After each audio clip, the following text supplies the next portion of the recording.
in the Twin Cities and have a ton of positive customer reviews from homeowners just like you. Even better, Snap Construction's installations are backed by a lifetime warranty, so you know you're dealing with a qualified roofing expert. You want to work with a company that will be here for a long time after the work is done. Snap Construction has handled thousands of claims and will help you through the process. Do yourself a favor and get a free roofing inspection so you have the facts and peace of mind you deserve. Call Snap Construction today at 612-333-SNAP. That's 612-333-SNAP, or visit snapconstruction.com. With your AM 950 weather, I'm Patrick Lilia. Tonight, cloudy with a low of 43. Then Tuesday, a chance of rain with a high of 55. For more than 40 years, the Great Wall Restaurant has been serving up Szechuan and Mandarin favorites. The Great Wall is located just north of 50th in France on the Minneapolis-Edina City line. Check them out at greatwallrestaurant.us. Portions of the following program may be pre-recorded.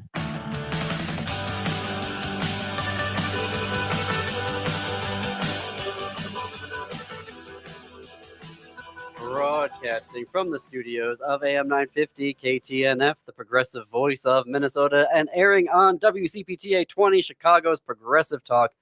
Welcome to The Gailey Show, the only daily LGBTQ progressive radio news and talk show in the United States. I am your host, John Parker. Jim is out today, my executive producer, Jim Pounds. He performs in the Remember Project, which is a program that uses theater to educate about Alzheimer's and dementia. He's actually traveling to northern Minnesota right now for a performance. Next week, he's actually going to be in Michigan for performances there. So break a leg, Jim, if you're listening right now. Patrick is in the control room today, our producer, and welcome back from your vacation, Patrick. Thank you. It was nice to be away for a few days. I'm glad to be back in the studio with you today. I am going out of town this weekend, and I am so looking forward to it. So I hope it was restorative. Oh, it definitely was. It wasn't as fun as Marquette will be for you, I'm sure. Our friends at Travel Marquette that you'll mention later on in the show. Oh, I love Marquette. Marquette's a lovely place. Well done, Patrick. 100 out of 100. No notes. Well, what is on the show today? How and why are there so many gays in the Trump administration? I have been wanting to talk about this, and Dr. Samuel Kluse-Hunicke, who comes on once a month, is back today, and it turns out he wrote an article about this just like a couple weeks ago. So he is going to help us understand why there are so many. That's going to be in about 20 minutes here. But up first, the largest LGBTQ health conference in the United States took place here in Minneapolis over the weekend. And this is a big deal, because MAGA has slashed hundreds of dollars of funding for LGBTQ research, which includes kicking people off of research studies despite the fact that they were receiving medical care during those studies. Now, this is an annual conference, but it's coming at a very crucial time, as I just noted. It was hosted by GLMA. Wow, can you tell us the beginning of the week? And I just can't talk right now. GLMA stands for Gay Lesbian Medical Association. It is the largest LGBTQ health providers association in the world. Almost 700 attendees came to Minneapolis for the conference from 11 countries. I was there and had the chance to conduct some interviews. And today is going to be part one of our coverage, and then we're going to have part two tomorrow. So we're splitting it up over 2 days. So we're going to play some audio from one of my first conversation, which was with Alex Sheldon. Alex is the executive director of GLMA. And my first question out of the box was, what is the impact of this year's conference given the past 10 months of federal attacks on LGBTQ rights? And this is what Alex had to say. Yeah, thanks so much for that. It has certainly been a wild and very hard last 10 months. This conference was built in the early 80s. It was the first time that LGBTQ plus health professionals came together because they recognized that they were facing a compounding crisis and that they were able to bring together their expertise and lived experience as queer people in order to drive change. So when the government was ignoring us and casting us out and demonizing us, that's when they came together to bring their skills, expertise, and all of their lived experience and all of their community to really make sure that our community was taken care of. That's the exact same legacy that we are building off of today. We carry that legacy forward with us 43 years later because it's the exact same moment that we are in now. And last year for our 42nd annual conference, we were in Charlotte, North Carolina, and it took place only about 1 month before the presidential election. And we knew the change was coming, but we had no idea where it would take us. And it has, of course, taken us in a direction that we did not want. And it has been so swift and so devastating to so many in our community that we knew that we had to come together again. Why we always center queer joy, we always center queer health. And this year, it is even more important to do so because so many of those spaces have been taken away from us. We aren't centered in research and in clinical spaces in the way that we were even a year ago. And there's so many more restrictions and so many more health professionals are being targeted just for providing care that is safe and efficient. And so we desperately needed the space for people to be able to be their full selves and still also be learning about the things that they would like to push their practice forward. My next question was about how different states are in different regulatory environments right now. So, like, some have banned gender affirming care for trans kids, others are trans refuge states. Some have banned conversion therapy, which conversion therapy, all evidence points to leads to depression, anxiety, self harm, and in the most extreme cases, conversion therapy leads to suicidal ideation or a patient attempting or succeeding at taking their own life. Other states feel this is perfectly fine to have conversion therapy, and the Supreme Court is on track to strike down all the bans on conversion therapy. So my question to Alex was, how do you design a conference then for providers who are coming from such radically different environments just here in the United States? Yeah, we're really proud that we have almost every single state represented among our attendees. And we actually have 11 different countries represented with our attendees as well. So we are now an international conference of LGBTQ plus health professionals, which is truly astounding and really speaks to our growth. And yes, of course, half of the country right now, in particular, there are 27 states that passed restrictions on gender affirming care for young trans and non-binary young people. And then there are a few states that have passed shield laws. So we've truly seen a bifurcated legal landscape when it comes to, again, evidence-based care for trans and non-binary young people. And a lot of the providers who have provided that care for many, many years are here with us today. And so, yes, they come from different backgrounds, but everyone is coming for the same purpose because right now the administration at the federal level is making it hard to provide care even in states that had passed laws to protect it. And then when you layer on top of all of the other attacks on reproductive health care, on HIV, services, including treatment and prevention, and all of the other things that affect LGBTQ plus livelihoods, there is not a safe space to be a provider anymore. And no matter how hard different institutions and states are working to protect them, there are still attacks being levied at them by the federal government. So while there is, of course, different circumstances from which people are coming from, and there are different opportunities and also different protections that folks have, still we're all pretty much united in this reality that we are in a crisis. We are in a world in which the federal government no longer believes that our patients and clients and even our colleagues should exist. Our rights to healthcare are being challenged every single day. And also there are many, many different mechanisms of the federal government that are being weaponized against us. So this is, of course, there are different circumstances everywhere, and yet we are all under the same threats at the same time. If you're just tuning in, I'm sharing audio from my interview with Alex Sheldon, Executive Director of GLMA, the Gay Lesbian Medical Association. GLMA hosted their annual conference this past weekend in Minneapolis. I got to attend. And my next question for Alex was around how MAGA is taking down and erasing LGBTQ health research from federal websites. And so I was curious, both as a queer person and as a policy wonk, how was GLMA responding to that?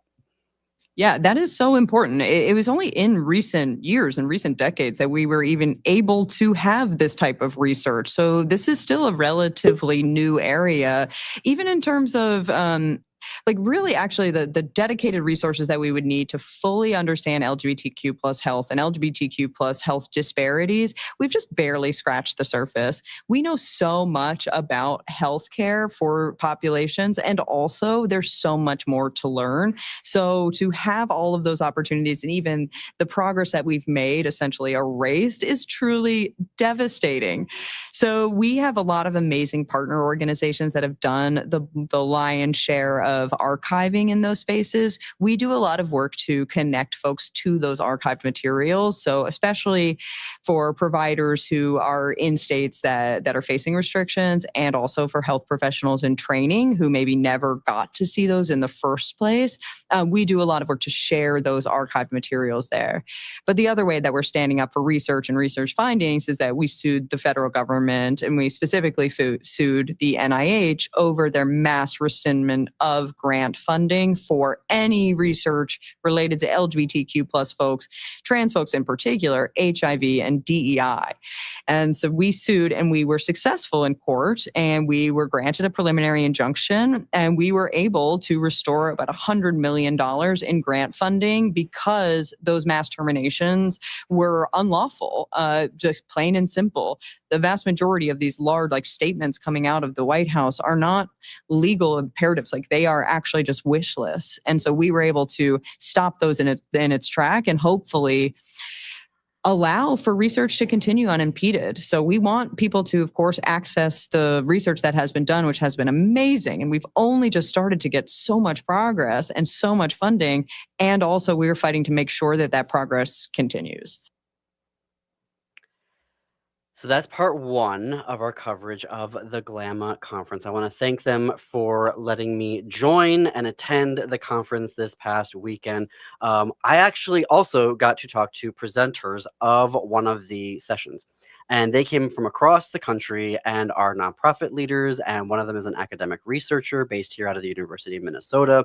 I'm going to have all that audio for you tomorrow because it's really interesting. Thank you to Alex for giving us that time to give us sort of the overview of GLMA and what they're facing right now and how they're supporting doctors and providers and nonprofits who are providing health services. Tomorrow, we'll get more into what that looks like.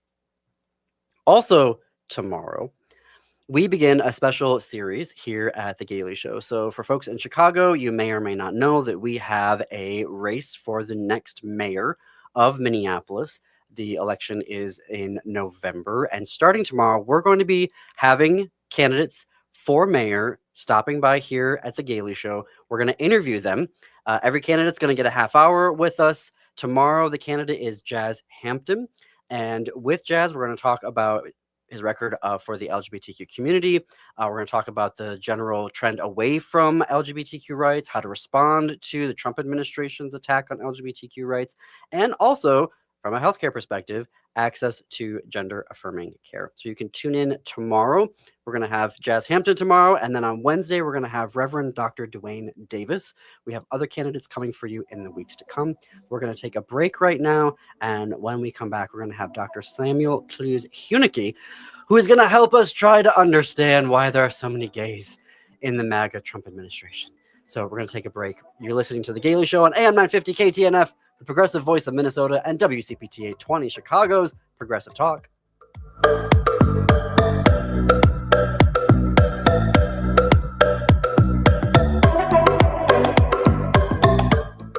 Hey friends, this is John Parker from The Gailey.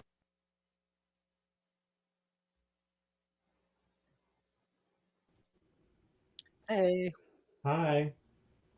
So some jokester went into the YouTube and put in the comments, 3 comments, 1 F, second comment A, third comment G. Delete. They're so clever on YouTube. Anyhow, good to see you, Sam. Yeah. How are you? I'm good. Um, yeah, I don't know. It's halfway through the semester. It's the federal shutdown. How is that affecting you right now? It's not really affecting me per se, but it is a lot of my friends are furloughed. Really? Yeah. My image keeps bouncing around. Is No, that? that's me. Oh, okay. That's me. Yeah, I have a lot of friends who are furloughed. Some of them are going to get back pay. Some of them, who knows? To be honest, though, I don't have that many friends left who work for the federal government. Really? Since Doge. Yeah. Yeah. Yeah, I have a friend who I'm going to see this weekend who works for the USDA. And I'm very interested to see, because I know her husband is on the MAGA side of things. And lately I've been too nervous to ask her about where she stands particularly. But anyway, this is a hot mic. So I should probably stop saying that. Anyway, in case she's watching, we've got a minute out from the break. So good? Yeah, great. All right. Allons-y. Let's go. Attention event planners and festival organizers. This is Frank Brown from Minuteman Press Uptown, your union print shop partner for your next event. We're here to check items off your list and make your event the talk of the town. From stunning banners and eye-catching signage to programs, tickets, and name badges. We print everything. Get promotional products at prices that let you load up on merch and fill those swag bags. Make your event unforgettable with Minuteman Uptown. Visit us at mpuptown.com. Turn to Auto Technical with your vehicle donation. Even though Auto Technical is a small nonprofit, we have helped more families with transportation than any organization in Minnesota. Since '94, we have reconditioned donated vehicles so they have a higher tax benefit. Call Richard at 612-919-5526, 612-919-5526, or autotech.org.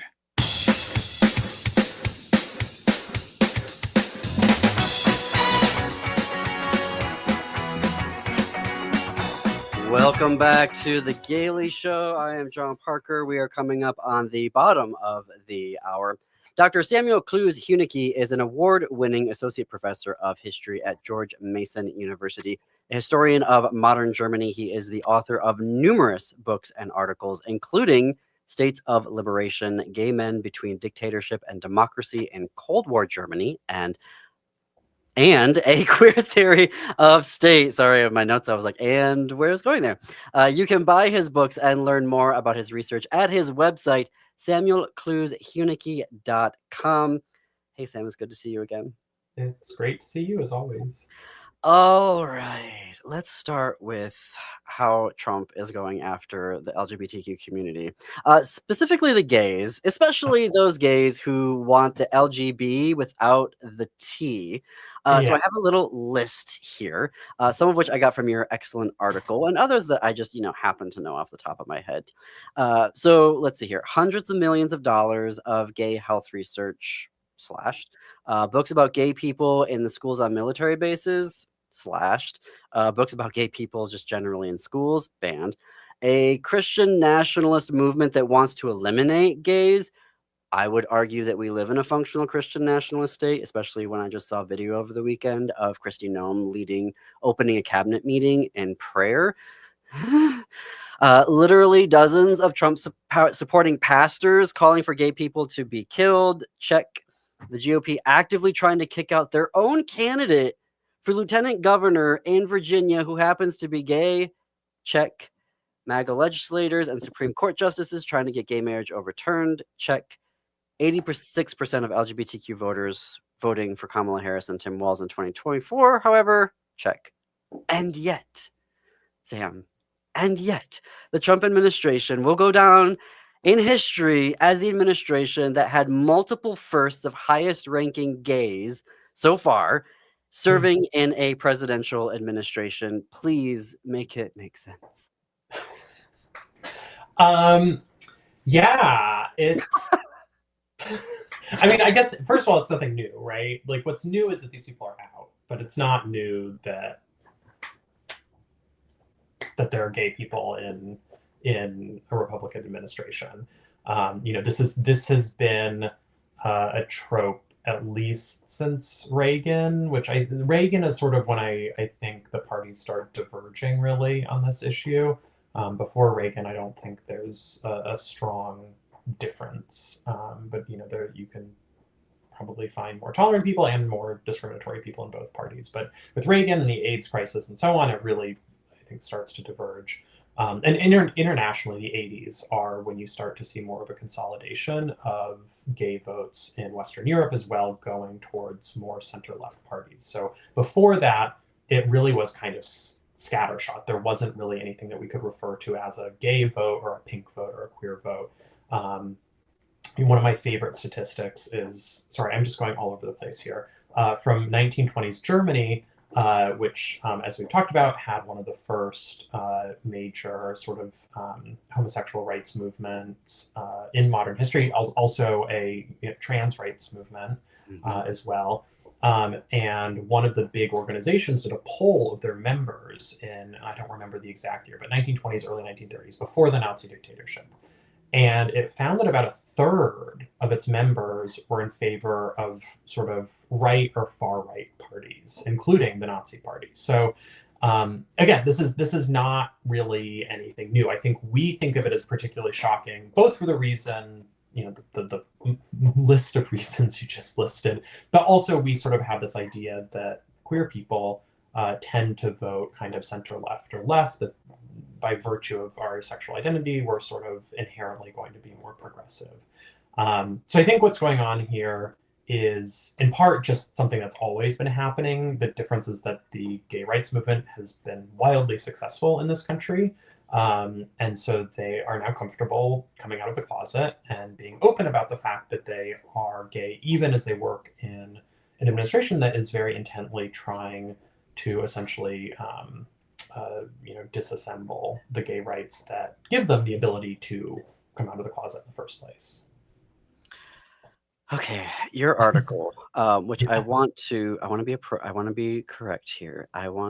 So it's in the Baffler, and the headline is "The Fruits of Rank." Subhead: Trump's A-gays are nothing new. So y'all can just go to the Baffler. You'll find this article, "The Fruits and of also Rank." Props to the editors there. The fruits of rank was a phrase I use, like I wrote it and put it in the article without even thinking of it as a double entendre. And then they made it the headline. I thought, oh my God, that's brilliant.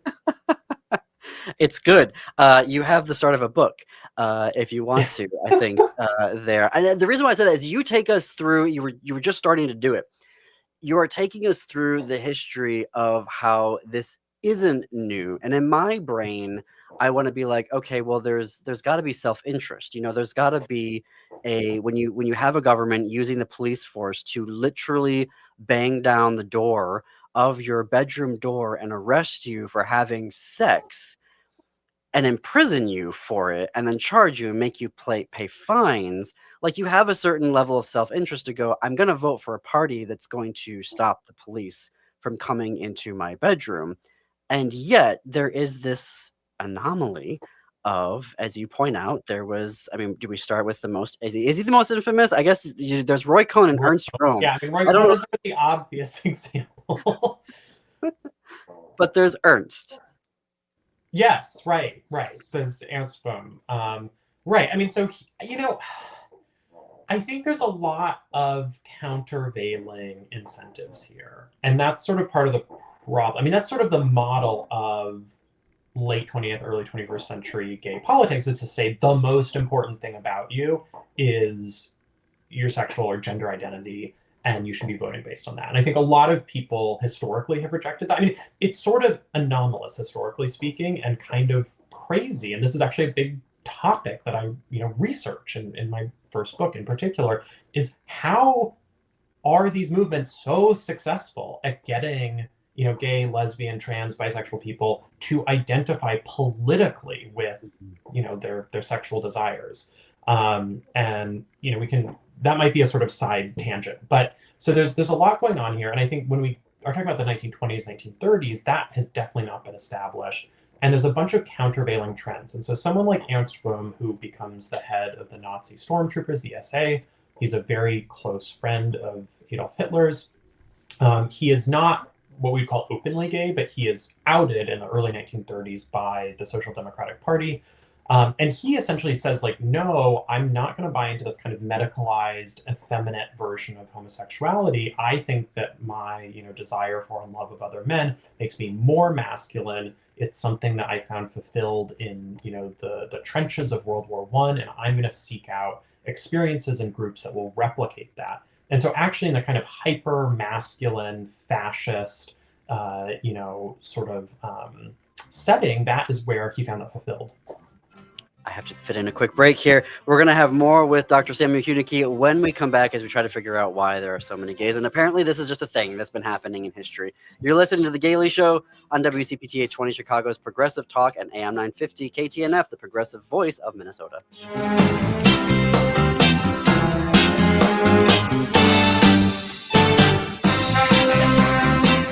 Wake up with your favorite sexy liberal, me, Stephanie Miller, every weekday morning from 8 to 11 right here on AM 950, the progressive voice of Minnesota. Your time is precious. Why are you still mowing your own lawn? I'm Alex Knorr, a young, hardworking entrepreneur serving the Southwest Metro with affordable lawn care. At Buzzcut Mowing, I offer weekly mowing, leaf cleanups, aeration, dethatching, tree trimming, and mulch installation. I work hard so you can relax and enjoy time with family and friends. Call today and I'll handle the rest. Visit buzzcutmowingmn.com. That's buzzcutmowingmn.com.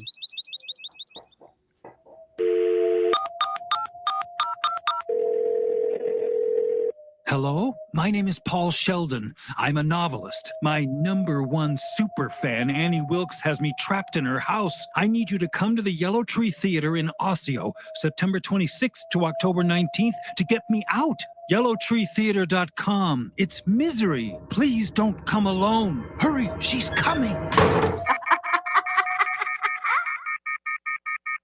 Hi, I'm Corey Wisco, president of the Welshire. The Welshire excels as a memory care community in the Twin Cities, located in Bloomington, and we have a new location in Medina. But what makes Welshire so different is the people that we have working for us. Our team has been together for the past 25 years providing this type of care. We employ some of the most amazing nurses and LPNs that are in the building 24 hours a day. We also have an activity team that is over 40 people. And our scheduling begins at 9 o'clock in the morning for activities, and it goes to 7, 8 o'clock at night. And that's 7 days a week. You won't find that. That is why many of the families that come to Welshire are actually coming from another memory care facility. Not all memory care is created equally. And that's why I encourage you, if you've had issues and problems at other places, come see what makes us so special. Please visit thewelshiremn.com and book a tour. Would you let animals pick your insurance? Do you really need to experience mayhem to get the best rates? Or how about a celebrity quarterback or fake university saving you money? There's a lot of marketing stunts when it comes to insurance, but what you really need is someone looking out for you. Call Array Insurance, and they will work hard to find you the best insurance coverage and rates. So avoid gimmicks and call Cheryl at Array, 763-504-3067, or arrayinsurance.com. Array Insurance, working hard for you.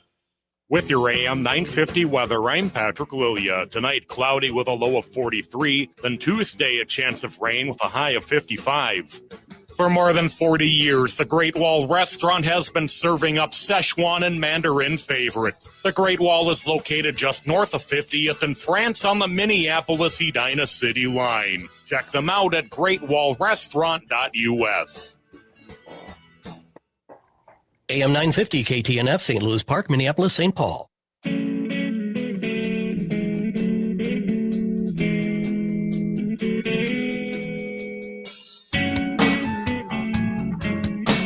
Coming to you from the studios of AM 950 KTNF, the progressive voice of Minnesota, and airing on WCPT 820, Chicago's Progressive Talk. Welcome back to The Gaily Show. I am John Parker. It is 33 minutes after the hour. My executive producer, Jim Pounds, is out today. He performs in the Remember Project, which is a program that uses theater to educate about Alzheimer's and dementia. He is traveling to northern Minnesota for a performance, and next week he's actually going to be off again as he flies to Michigan for performances there. Quick programming note tomorrow, starting tomorrow, we are going to have candidates for Minneapolis mayor stopping by the Gailey Show to talk about LGBTQ issues. So our candidate tomorrow will be Jazz Hampton, who will be here in the 2 p.m. hour, specifically at 2:30 p.m. On Wednesday, we will have Reverend Dr. Dwayne Davis, and then we'll have more candidates in the weeks to come before the November election. And before we get back to our conversation with Dr. Hunicke, I want to share about our travel partner, Travel Marquette. I am actually getting out of Dodge and going to see them. I'm going to the county and to see the city this weekend, and I literally can't wait because I need a break from all of the news.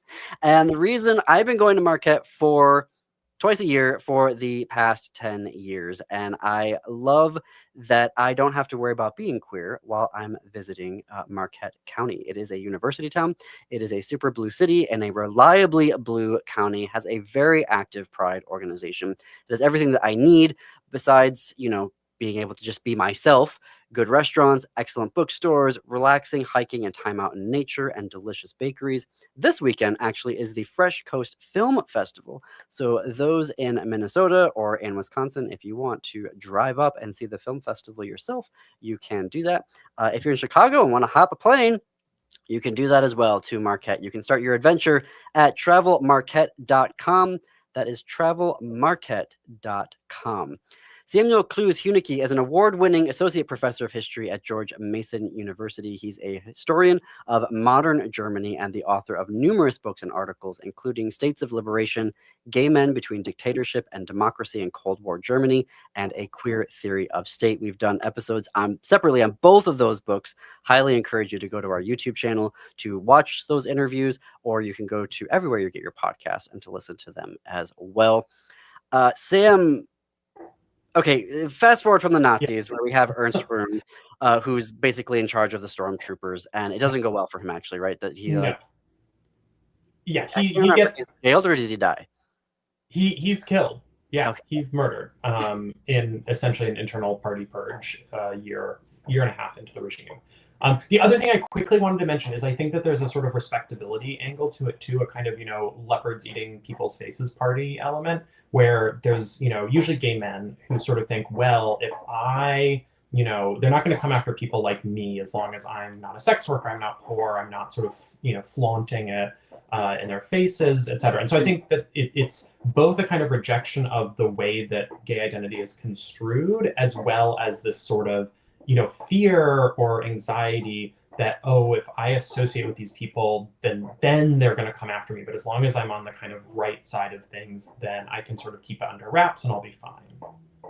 The subject that we're talking about is Sam's article in the Baffler, the Fruits of Rank, which is about how there are a lot of high-powered gays serving in high-powered positions within the cabinet of MAGA Trump, having highest ranking gays in these positions. And Sam is trying to help me understand the how and the why of this. So this is clearly something that has been happening within far right and Nazi movements.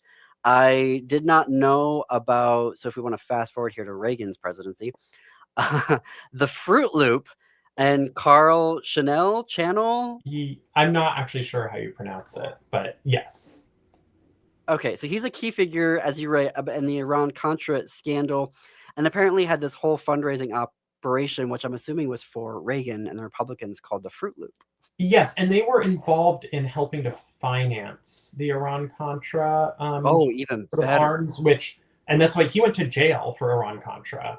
And just a sort of shout out, a couple shout outs. First of all, that article in the Baffler is responding to some really excellent reporting, both in the New York Times, as well as by the novelist Daniel Lefferts, who wrote a sort of large piece early in the year about the sort of MAGA gays. And then this little tidbit about Spitz channel who was involved in Iran-Contra, actually comes from James Kirchick's book Secret City about the gay history of Washington, D.C. So just to sort of pull back the veil a little bit, that this isn't all, me sort of scrounging around in the archives.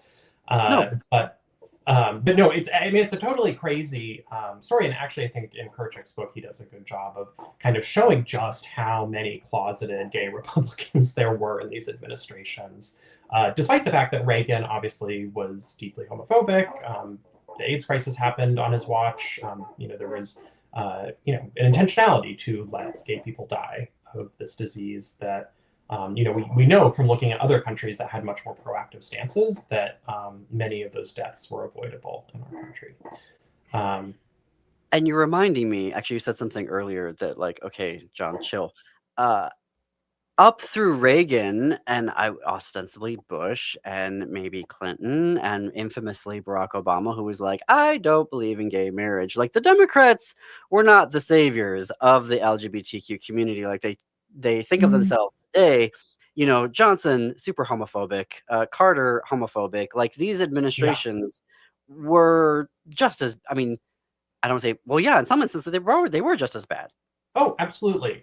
Yeah, absolutely. And, the Lavender Scare, for instance, which was the sort of purging of government officials, in particular from the State Department, who were queer.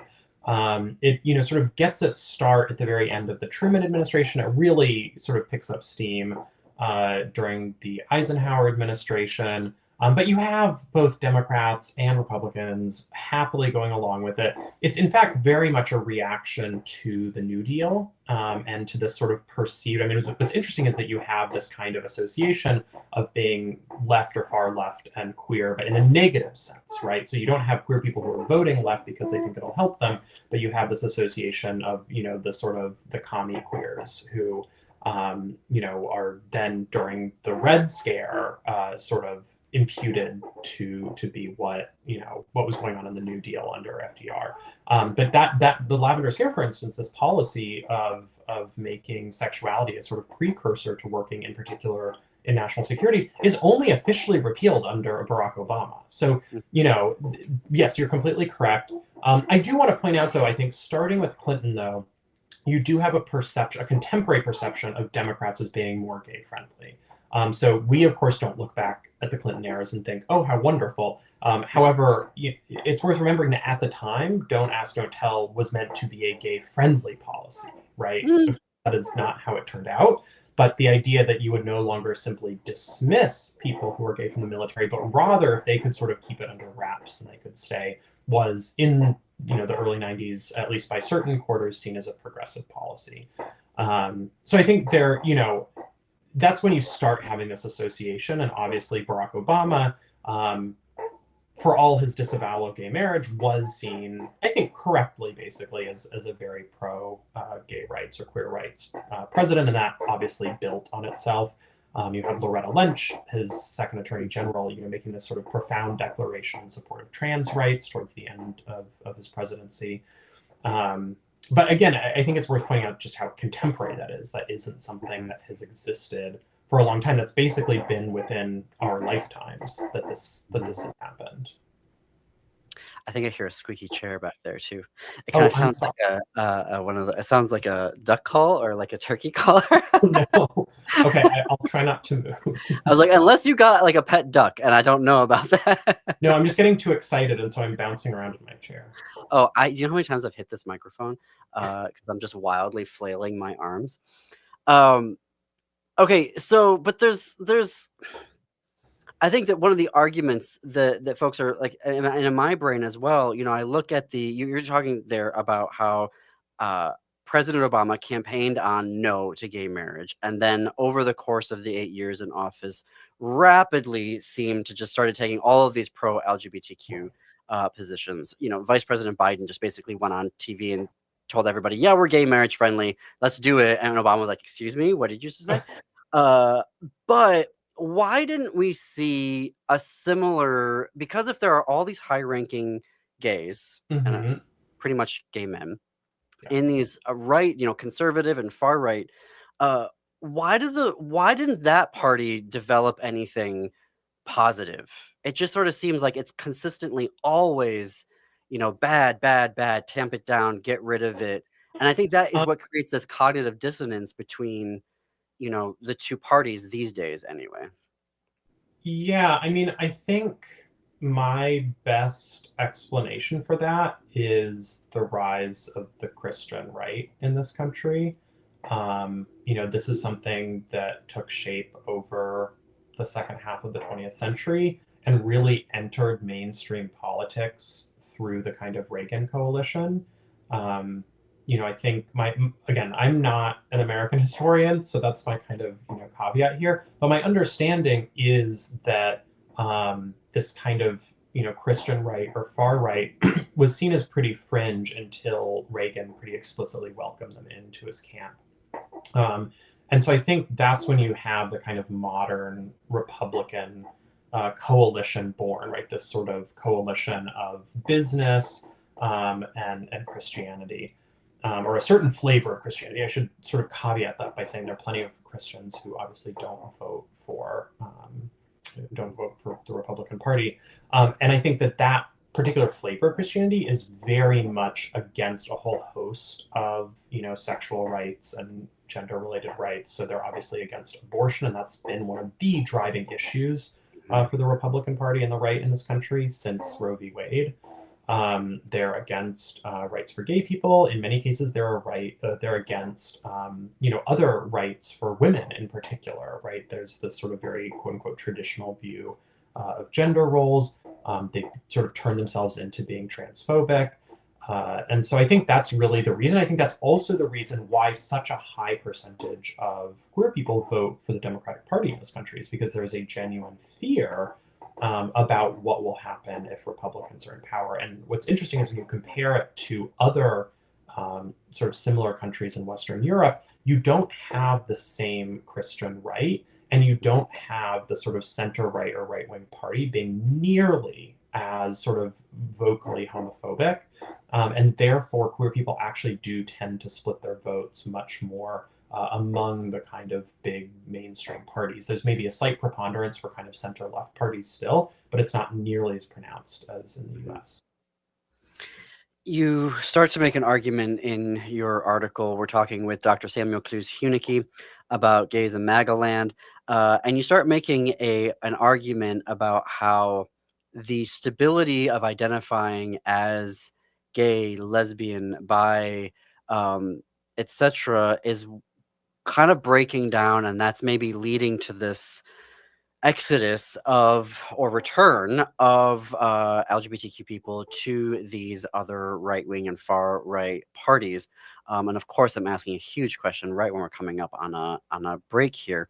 But it real quickly, with a minute to go, because you also quote Roy Cohn, actually from Angels in America, where it's almost a sense of like they don't identify as being gay, which sort of helps them be in that space.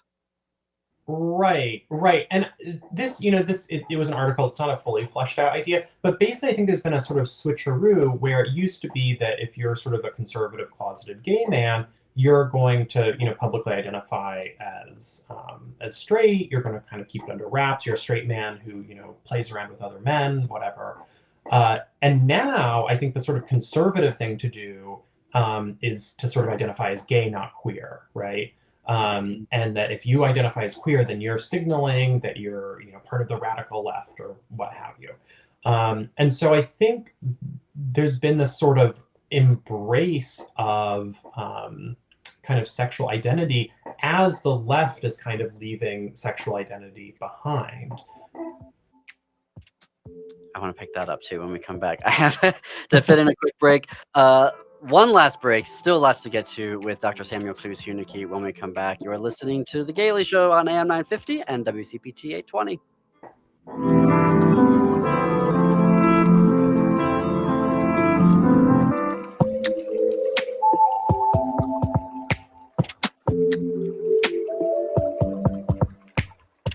When was the last time you had your roof inspected for extreme weather and hail damage? This is Chad, owner of AM 950, to talk about the exterior construction company I trust, Snap Construction. If you've noticed new roofing projects in your neighborhood, your home was likely hit by hail last summer and experienced damage. Snap Construction is helping homeowners like you, and they're the roofing specialists I trust. They are the most well-reviewed contractor in the Twin Cities and have a ton of positive customer reviews from homeowners just like you. Even better, Snap Construction's installations are backed by a lifetime warranty, so you know you're dealing with a qualified roofing expert. You want to work with a company that will be here for a long time after the work is done. Snap Construction has handled thousands of claims and will help you through the process. Do yourself a favor and get a free roofing inspection so you have the facts and peace of mind you deserve. Call Snap Construction today at 612-333-SNAP. That's 612-333-SNAP, or visit snapconstruction.com. Would you let animals pick your insurance? Do you really need to experience mayhem to get the best rates? Or how about a celebrity quarterback or fake university saving you money? There's a lot of marketing stunts when it comes to insurance, but what you really need is someone looking out for you. Call Array Insurance, and they will work hard to find you the best insurance coverage and rates. To avoid gimmicks, call Cheryl at Array, 763-504-3067, or arrayinsurance.com. Array Insurance, working hard for you. Greg Bakken here. Like you, I love good, fresh, delicious food. So I want to tell you about this treasure in Roseville called Maverick's Real Roast Beef. Maverick's has the best roast beef sandwiches I've ever had. Made fresh every order. Add fries or onion rings dropped in the fryer when ordered, and you have a winning combination. Maverick's Real Roast Beef has a lot more than roast beef, so check out their website, mavericksbeef.com, or check out their restaurant on Lexington in Roseville. Hey, it's Patrick for Zero Res. October is here, so Halloween is right around the corner. And if you're thinking of having a horror movie marathon with friends, you better make sure your home doesn't look like something out of one of those movies. Don't ghost your carpet this fall. My cleaning heroes at Zero Res can help get all those spooky smells and creepy stains out of your home. Carpet, tile, rugs, upholstery, hardwood, any surface in your home can be Zero Resified. Right now, you can get your entire home Zero Resified from Minnesota's ultimate carpet cleaner, with 3 rooms of carpet clean starting at just $129. But there's something even scarier than ghosts and goblins hiding in your home, and it's in your air ducts. This month, take 15% off your air duct and dryer vent cleaning service. Don't let a missed deal haunt you. Call 9520-RES or go to ZeroResMinnesota.com today and ask for the AM 950 special. Back order forward spells the same. Zero Res.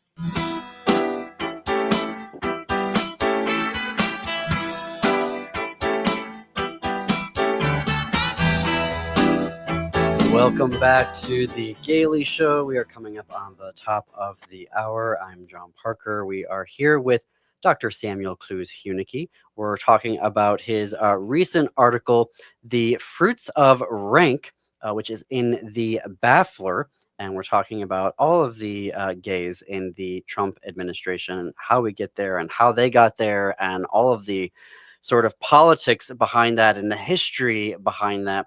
And you said something that made my heart skip, not in a good way, before the break, around the left leaving sexual identity. And the reason why my heart kind of freaked out there was what Gavin Newsom is doing in California right now, where he is telling Democrats that you have to make a choice, essentially.